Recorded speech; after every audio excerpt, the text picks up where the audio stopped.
আজ আমি ডিমের একটা রেসিপি আপনাদের সাথে শেয়ার করব। এই রেসিপিটার স্বাদ এমনই হয় যে ঘরে বসেই আপনারা রেস্টুরেন্টের স্বাদ পাবেন। তাহলে চলুন কথা না বাড়িয়ে রান্নাটা করে ফেলি। নমস্কার, কাকলিস কুকিং হাবের নতুন একটি ভিডিওতে আপনাদের সবাইকে স্বাগত। আজকে রেসিপিটার জন্য আমি প্রথমেই একটা মশলা বানিয়ে নিচ্ছি। একটা পাত্রের মধ্যে প্রথমে আমি নিয়ে নিয়েছি হাফ চা চামচ হলুদ গুঁড়ো। এবারে আমি নিচ্ছি 4 চা চামচ পরিমাণ ধনে গুঁড়ো। এখানে ধনে গুঁড়োটা কিন্তু একটু বেশি পরিমাণে নেব। এবারে আমি নিয়ে নিচ্ছি 2 চা চামচ পরিমাণ জিরে গুঁড়ো। এখন আমি কালারের জন্য নিয়ে নেব হাফ চা চামচ কাশ্মীরি লঙ্কার গুঁড়ো। ঝাল শুকনো লঙ্কার গুঁড়ো খেলে সেটাও অবশ্যই এর মধ্যে দিয়ে দেবেন। এবার অল্প করে আমি জল দিয়ে দিলাম। মশলাটা খুব ভালো করে গুলে নিচ্ছি। এইভাবে বেশ কিছুক্ষণ ভিজিয়ে রাখলে মশলাটা ভিজে ফুলে উঠবে, আর এই যে মশলার ঘোলটা বানালাম এটা কিন্তু বেশ ঘন হয়ে যাবে। একটা বাটিতে কয়েকটা ডিম আমি সেদ্ধ হতে বসিয়ে দিয়েছি। ডিমটা ফুটে উঠেছে। ডিমটা সেদ্ধ হয়ে গেলে নামিয়ে আমি খোসাটা ছাড়িয়ে রাখবো।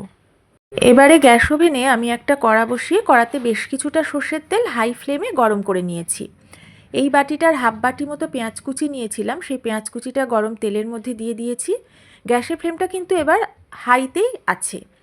হাই ফ্লেমে সমানেই নাড়াচাড়া করে আমি পেঁয়াজ কুচিটার ভেজে নেব। আমি এখানে পেঁয়াজের বেরেস্তা বানাবো, তাই গ্যাসের ফ্লেমটা হাইতে রাখবো। লবণও দেবো না বা ঢাকাও দেবো না।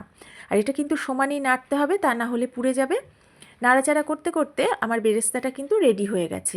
গ্যাসের ফ্লেমটা আমি অফ করে দিয়েছি। দেখুন একদম মুচমুচে হয়ে গেছে।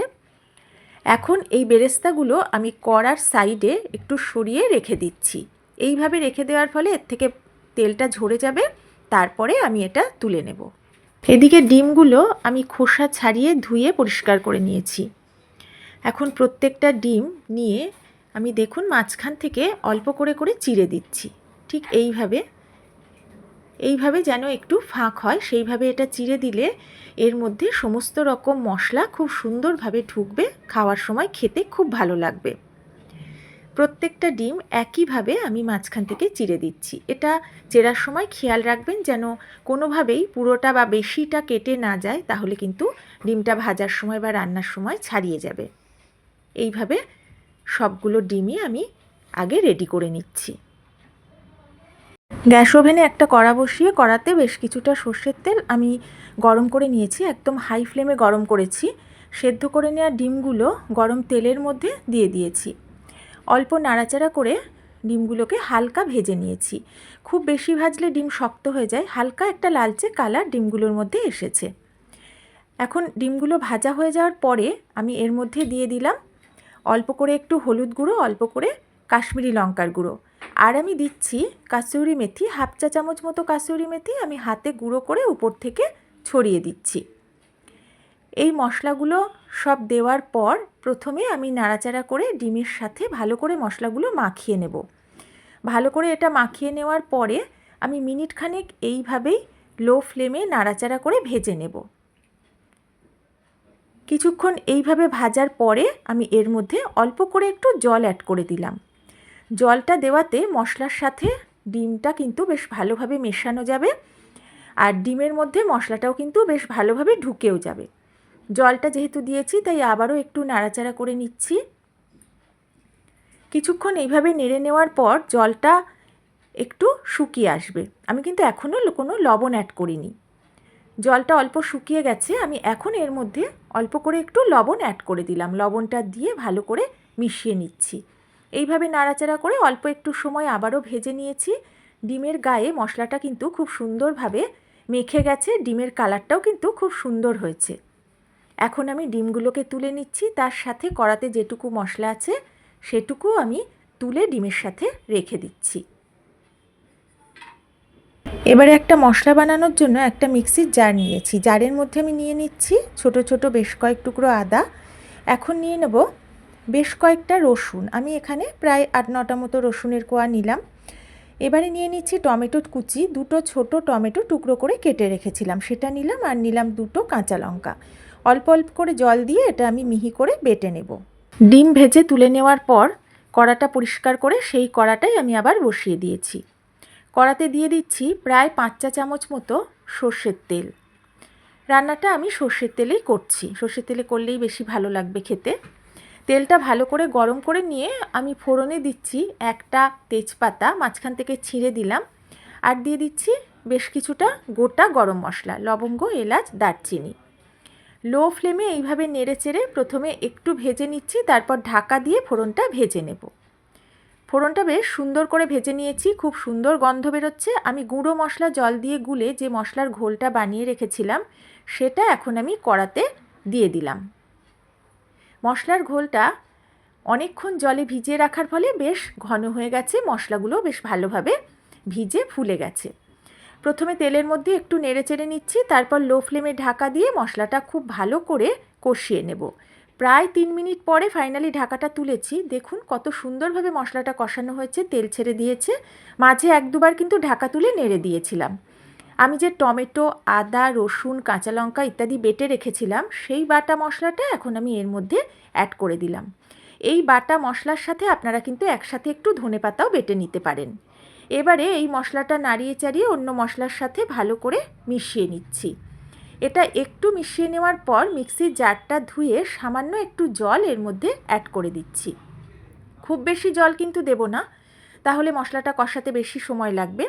এবার জলটা দিয়ে মিশিয়ে নিচ্ছি। কিছুক্ষণ এইভাবে নেড়ে নেওয়ার পর লো ফ্লেমে ঢাকা দিয়ে আবারও মশলাটা কষিয়ে নেব। আমি আরও একটা মশলা বানাবো। আমি একটা মিক্সির জার নিলাম, এর মধ্যে আমি নিয়ে নিচ্ছি পেঁয়াজ বেরেস্তা, যে বেরেস্তাটা আমি বানিয়ে রেখেছিলাম। আর এর মধ্যে এখন আমি দিয়ে দেব টক দই। যদিও আমি টমেটো ব্যবহার করেছি, কিন্তু টমেটোতে তেমন একটা টক ভাব নেই, তাই দইটা দিচ্ছি যাতে স্বাদটা খুব ভালো হয়, হালকা একটা টক ভাবটাও রান্নাটার মধ্যে থাকে, যেটা খেতে ভালো লাগবে। টক দইটা সম্পূর্ণ জল ঝরিয়ে নিয়েছি, 1 টেবিল চামচ মতো টক দই দিলাম। এবার এটাকে অল্প জল দিয়ে মিহি করে বেটে নেব। অন্যদিকে আমি ঢাকাটা তুলে দেখে নিচ্ছি, মশলাটা কিন্তু বেশ ভালোভাবেই কষানো হয়েছে, চারপাশ থেকে তেল ছেড়ে দিয়েছে, বেশ দানা দানা হয়ে গেছে। আমি এক্ষুনি যে পেঁয়াজ বেরেস্তা আর দইয়ের পেস্ট বানালাম সেটা আমি এখন এর মধ্যে দিয়ে দিচ্ছি। এখানে আমি যত রকমের মশলা নিয়েছি বা পেঁয়াজ বেরেস্তা বানিয়েছি সব কিছুই কিন্তু আপনারা কটা ডিম রান্না করবেন সেই বুঝেই বাড়িয়ে কমিয়ে নেবেন। সমস্ত পেস্ট আমি দিয়ে দিলাম। এবারে সব কিছু ভালো করে নাড়িয়ে মিশিয়ে নেব। তার আগে মিক্সির জারটা ধুয়ে একটু জল দিলাম, কারণ জারের মধ্যে অনেকটা মশলা লেগেছিল। তবে জল খুব বেশি দেবেন না, অল্প করেই দেবেন। এবার সব কিছু ভালো করে নাড়িয়ে আমি মিশিয়ে নিচ্ছি। এইভাবে প্রথমে নাড়াচাড়া করে 1 থেকে 1.5 মিনিট মতো ভেজে নিলাম। এবার লো ফ্লেমে ঢাকা দিয়ে মশলাটা খুব ভালো করে আবারও কষিয়ে নেব। প্রায় মিনিট 2 পরে ঢাকাটা তুলে আমি একটু দেখে নিচ্ছি, এটা এখনও কিন্তু আরও একটু কষাতে হবে। তার আগে আমি এর মধ্যে দিয়ে দিচ্ছি স্বাদ মতো লবণ, আর দিয়ে দিচ্ছি সামান্য একটু চিনি। লবণ আমি আগে তেমন অ্যাড করিনি, আর চিনিটা দিলাম স্বাদের ব্যালেন্স করার জন্য, যেহেতু দই দেওয়া আছে। লবণ, মিষ্টি, ঝাল সবটাই কিন্তু আপনারা আপনাদের স্বাদ মতো দেবেন। এবারে আমি চিনি আর লবণটা ভালো করে নাড়িয়ে মিশিয়ে নিচ্ছি। এটা ভালোভাবে মিশিয়ে নেওয়ার পর লো ফ্লেমে ঢাকা দিয়ে মশলাটা আমি খুব ভালো করে আবারও কষিয়ে নেব। আবারও প্রায় 2-3 মিনিট পরে ঢাকাটা তুলে নিয়েছি। দেখুন খুব সুন্দরভাবে মশলাটা কষানো হয়ে গেছে, উপর থেকে তেল ভেসে উঠেছে, আর মশলার কাঁচা গন্ধ কিন্তু একদমই নেই, দইয়েরও কোনো কাঁচা গন্ধ নেই, আর মশলাটা দেখুন একদম দানা দানা হয়ে গেছে। এখানে রান্নার স্বাদটা একদম রেস্টুরেন্টের মতো করতে গেলে মশলাটাকে কিন্তু ঠিক এইভাবে কষাতে হবে এবং একটু সময় নিয়ে কষাতে হবে।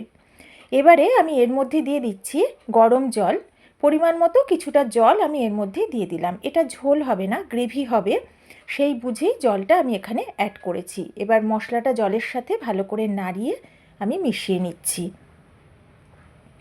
এটা ভালোভাবে মিশিয়ে নেওয়ার পর গ্যাসের ফ্লেমটা হাই করে দিয়েছি, আর এখন আমি এর মধ্যে অ্যাড করে দিচ্ছি এই ছোট চামচের 1/2 চামচ গরম মশলার গুঁড়ো। গরম মশলার গুঁড়োটাও আমি নাড়িয়ে চাড়িয়ে মিশিয়ে নিলাম। এবারে আমি এটাকে ঢাকা না দিয়েই হাই ফ্লেমে কিছুটা সময় ফুটিয়ে নিলাম। এটা বেশ ভালোভাবে ফুটে গেছে। গ্যাসের ফ্লেমটা লো করে দিয়ে আমি ভেজে রাখা ডিমগুলো মশলা সহ এর মধ্যে দিয়ে দেব। ডিমটা দিয়ে দিয়েছি, মশলাটাও আমি এখন দিয়ে দিচ্ছি।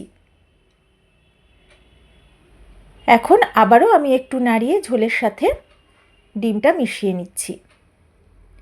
এবারে আমি গ্যাসের ফ্লেমটা হাইতে রেখেছি। এটা হাই ফ্লেমে ফুটে উঠলে লো ফ্লেমে ঢাকা দিয়ে কিছুক্ষণ রান্না করব। মিনিট 2-3 রান্না করার পরে আমি ঢাকাটা তুলে নিলাম। কতটা সুন্দর হয়েছে দেখুন। এটা খেতেও কিন্তু তেমনই সুন্দর, ভীষণ ইয়াম্মি হয়। ঘরে বসেই কিন্তু আপনারা রেস্টুরেন্ট স্টাইলে এই ডিমের কারি খেতে পারবেন। ভীষণ ভালো লাগবে গরম গরম ভাতে, অথবা লুচি পরোটা রুটির সাথেও কিন্তু এটা খেতে পারবেন, অসাধারণ লাগে। দেখতেই পাচ্ছেন গ্রেভিটা আমি কেমন রেখেছি। এরকম গ্রেভি রাখার চেষ্টা করবেন, তাহলেই ভালো লাগবে। লবণ মিষ্টি সবই কিন্তু আমি চেক করে নিয়েছি। এখন গ্যাসের ফ্লেম অফ করে দিয়েছি। ঢাকা দিয়ে 1-2 মিনিট স্ট্যান্ডিং টাইমে রেখে দেব। রেস্টুরেন্ট স্টাইলে ডিমের কারির এই রেসিপিটা আপনাদের কেমন লাগলো আমাকে জানাতে কিন্তু একদম ভুলবেন না। যদি এই রেসিপিটা আপনাদের একটুও ভালো লাগে, পারলে একটু লাইক করবেন, একটু শেয়ার করবেন। আর নতুন বন্ধুরা আমার ভিডিও ভালো লাগলে পাশে থাকবেন। এই রেসিপিটা অবশ্যই বাড়িতে আমার মতো করে একবার বানিয়ে খেয়ে দেখবেন। আশা করি যে কোনো স্পেশাল দিনে এটা কিন্তু আপনাদের বানাতে ইচ্ছা করবে। তাহলে আজকের মতো এই পর্যন্তই। সবাই ভালো থাকবেন, সুস্থ থাকবেন।